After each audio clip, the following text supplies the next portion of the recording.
আজকে এখানে আসতে পেরে খুব ভালো লাগছে, যদিও আমি একজন অমুসলিম। পবিত্র বাইবেলের ওল্ড টেস্টামেন্টে একথা বলা আছে যে ঈশ্বর রাত এবং দিন সৃষ্টি করলেন একেবারে প্রথম দিনে। তারপরে ঈশ্বর সৃষ্টি করলেন সূর্য এবং চাঁদ। সূর্য যদি না থাকে তাহলে দিন আর রাত কিভাবে আসবে? একইভাবে পবিত্র কোরআনে বলা হয়েছে যে সূর্য পৃথিবীর চারপাশে ঘুরে। এটা আছে 21 অধ্যায়ের 22 নম্বর আয়াতে। কোরআনে যে ঈশ্বর বিশ্বজগৎকে নিয়ন্ত্রণ করে, আমার সন্দেহ হচ্ছে ঈশ্বর কি বিশ্বজগৎ সৃষ্টির সময় কোন রকম ভুল করেছিলেন? আর আমার মতে পবিত্র বাইবেল আর কোরআনের এই কথাগুলো আধুনিক বিজ্ঞানের বিরুদ্ধে। একটু ব্যাখ্যা করেন ভাই। আপনার নামটা বলবেন, আর কোরআনের ব্যাপারে যেটা বললেন আমি ঠিকমতো শুনতে পাইনি।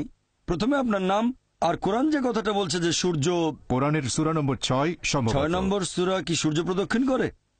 আপনি বললেন 21-22 অধ্যায় 21 আয়াত 22 অধ্যায় নম্বর 21 আয়াত 22 যে সূর্য প্রদক্ষিণ করে। না, সম্ভবত এটা 6 নম্বর সূরাতে। আচ্ছা, তবে 21 নম্বর অধ্যায়ের 22 নম্বর আয়াত বলছে ঈশ্বর বিশ্ব জগৎ নিয়ন্ত্রণ করেন।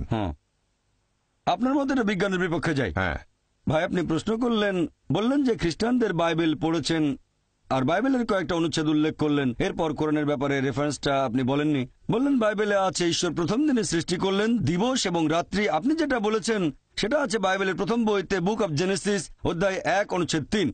হ্যাঁ, বলা হয়েছে সর্বশক্তিমান ঈশ্বর দিবস এবং রাত্রি সৃষ্টি করেছেন একেবারে প্রথম দিনে।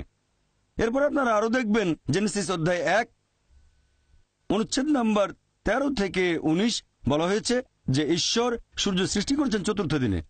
আমি রেফারেন্সগুলো বলছি। এটা কি বিজ্ঞানের বিপক্ষে যায় না? আমি আপনার সঙ্গে একমত, এটা বিজ্ঞানের বিরুদ্ধে। আমি একটা ডিবেট করেছিলাম ডক্টর উইলিয়াম ক্যাম্বেলের সাথে আমেরিকায়। ডক্টর উইলিয়াম ক্যাম্বেল একজন মিশনারি আর মেডিকেল ডাক্তার, কোরআনের বিরুদ্ধে বই লিখে ডক্টরেট ডিগ্রি পেয়েছেন। আর সেই ডিবেটের topic Quran, Bible and modern science. সেখানে আমি এই প্রশ্নটা করেছিলাম, তিনি উত্তর দিতে পারেননি। তাই আমি একমত যে বাইবেলের বেশ কিছু সমস্যা আছে। এবার প্রশ্নের দ্বিতীয় অংশ, যে পবিত্র কোরআন বলছে সর্বশক্তিমান ঈশ্বর এই মহাবিশ্বকে নিয়ন্ত্রণ করেন। বাইবেলের ব্যাপারে বললে আমিও মানব যে বাইবেল প্রতিষ্ঠিত বৈজ্ঞানিক সত্যের বিরুদ্ধে। আপনি প্রশ্ন করলেন পবিত্র কোরআন বলছে আল্লাহ তাআলা এই মহাবিশ্বকে নিয়ন্ত্রণ করেন, সূর্য প্রদক্ষিণ করে, এটা আপনি বলেননি। সূর্য প্রদক্ষিণ করে, আমি এরকমই শুনেছিলাম, সেজন্য প্রশ্নটা আবার বলতে বলেছি। আপনি বলছেন না কেন?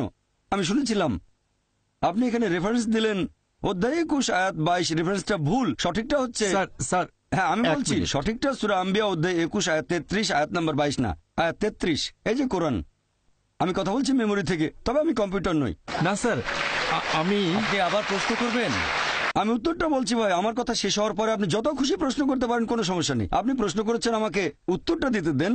উত্তর শেষ হওয়ার পরে আমাকে আপনি আরো 20টা প্রশ্ন করবেন। যখন প্রশ্ন করেছিলেন আমি মনোযোগ দিয়ে শুনেছিলাম, এখন আমার উত্তরটা শোনেন। আর উত্তরের শেষে আপনি যত খুশি প্রশ্ন করতে পারেন। আপনাকে অনেক সময় দেবো, যদি চেয়ারম্যান রাজি না হন তাহলে অনুরোধ করব আরেকটু সময় দিতে। আপনি খুশি মনে এখানে এসেছেন, আমরাও খুশি এখানে আপনি এসেছেন। আপনি বললেন পবিত্র কোরআন বলছে সূরা আম্বিয়া অধ্যায় 21 আয়াত নাম্বার 22 আসলে 33 যে সূর্য প্রদক্ষিণ করে। এটা পবিত্র কোরআনে আছে, সূরা আম্বিয়া অধ্যায় 21 আয়াত 33 বলা হয়েছে হুয়াল্লাযী খালাকাল লাইলা ওয়ান নাহারা, আল্লাহ তাআলা সৃষ্টি করেছেন দিন এবং রাত, ওয়াশ-শামস ওয়াল কামার, সূর্য এবং চন্দ্র, কুল্লুন ফি ফালাকি ইয়াসবাহুন, প্রত্যেকে নিজস্ব গতিতে নিজকে চারপাশে বিচরণ করছে। আর তাসলিমা নাসরিনও এই ভুলটার কথা উল্লেখ করেছিল। আপনারা চেনেন, নাম শুনেছেন? বাংলাদেশের সে বলেছিল একটা বই যদি বিশ্বাস করে সূর্য পৃথিবী চারপাশে ঘোরে তাহলে আমরা কিভাবে উন্নতি করব, মানে কোরআনের কথা বদলাতে হবে। নাউজুবিল্লাহ। আসলে তাকে দৃষ্টিভঙ্গি বদলে সঠিকভাবে কোরআন পড়তে হবে। পবিত্র কোরআন বলছে হুয়াল্লাযী খালাকাল লাইলা ওয়ান নাহারা, আল্লাহ তাআলা সৃষ্টি করেছেন রাত এবং দিন, ওয়াশ-শামস ওয়াল কামার, সূর্য এবং চন্দ্র, কুল্লুন ফি ফালাকি ইয়াসবাহুন, প্রত্যেকে নিজ গতিতে নিজ কক্ষপথে বিচরণ করছে। কোরআনের কোথাও বলা হয়নি যে সূর্য পৃথিবীর চারপাশে প্রদক্ষিণ করছে, কোথাও বলা হয়নি এটা। পবিত্র কোরআন এখানে বলছে সূর্য এবং চাঁদ প্রদক্ষিণ করে আবর্তিত হয়, কোথাও বলা হয়নি পৃথিবীর চারপাশে। এই আয়াতে পৃথিবীর শব্দটা কোথাও নেই। বলা হয়েছে হুয়াল্লাযী খালাকাল লাইলা ওয়ান নাহারা, আল্লাহ তাআলা সৃষ্টি করেছেন রাত এবং দিন, ওয়াশ-শামস ওয়াল কামার, সূর্য এবং চন্দ্র, কুল্লুন ফি ফালাকি ইয়াসবাহুন, প্রত্যেকে নিজ কক্ষপথে বিচরণ করছে। আমি স্কুলে থাকতে পড়েছিলাম যে সূর্য প্রদক্ষিণ করে, নিজ অক্ষের চারপাশে প্রদক্ষিণ করে না। সূর্য মহাবিশ্বে প্রদক্ষিণ করে, পুরো সৌরজগৎ প্রদক্ষিণ করে। আমি স্কুল পাশ করেছি 1982 সালে। স্কুলে পড়েছিলাম সূর্য নিজের চারপাশে আবর্তন করে না, কিন্তু কোরআনের আয়াত বলছে এখানে আরবি শব্দ ইয়াসবাহুন এর মূল আরবি শব্দ সাবাহা, যেটা দিয়ে চলন্ত কোনো কিছুর গতিকে বোঝানো হয়।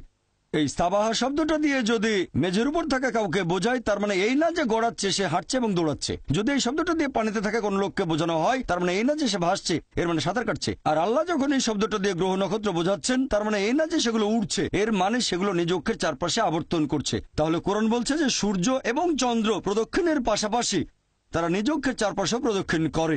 যখন কোরআন পড়লাম তখন ভাবলাম যে স্কুল বইয়ে ভুল পড়েছি আমরা, সূর্য আবর্তিত হয় না।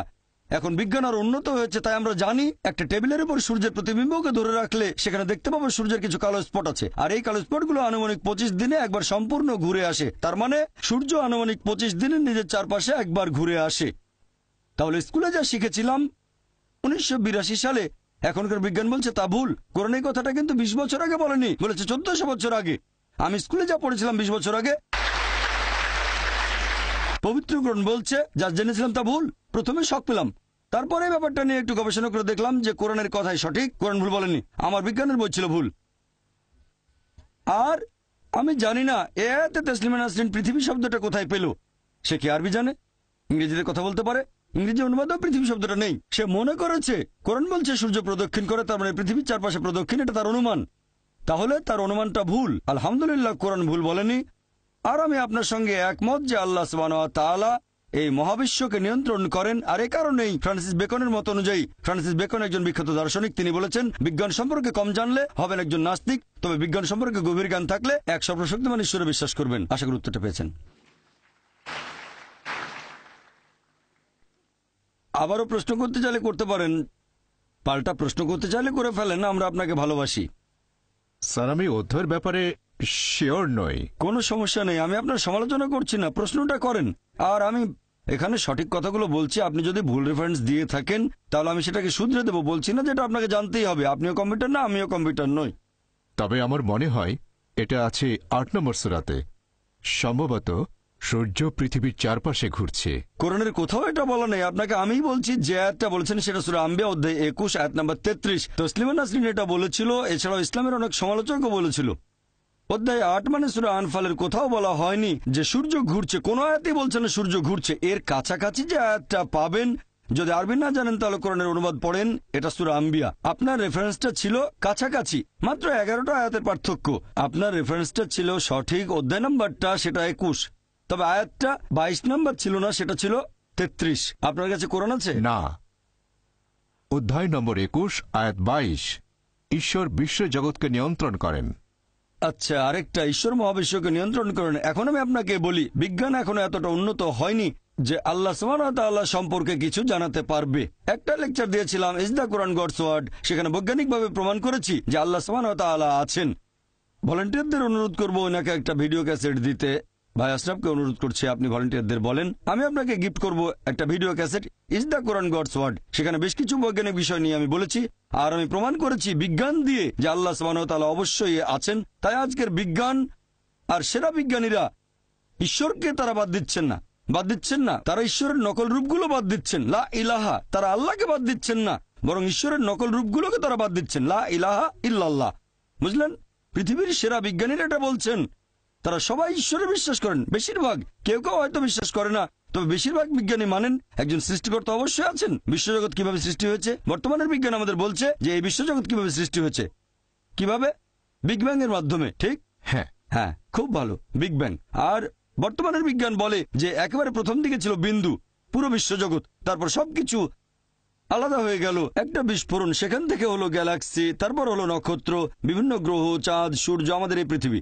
এটাকেই বলা হয় বিগ ব্যাং। আমরা বিগ ব্যাং সম্পর্কে কবে জানতে পেরেছি?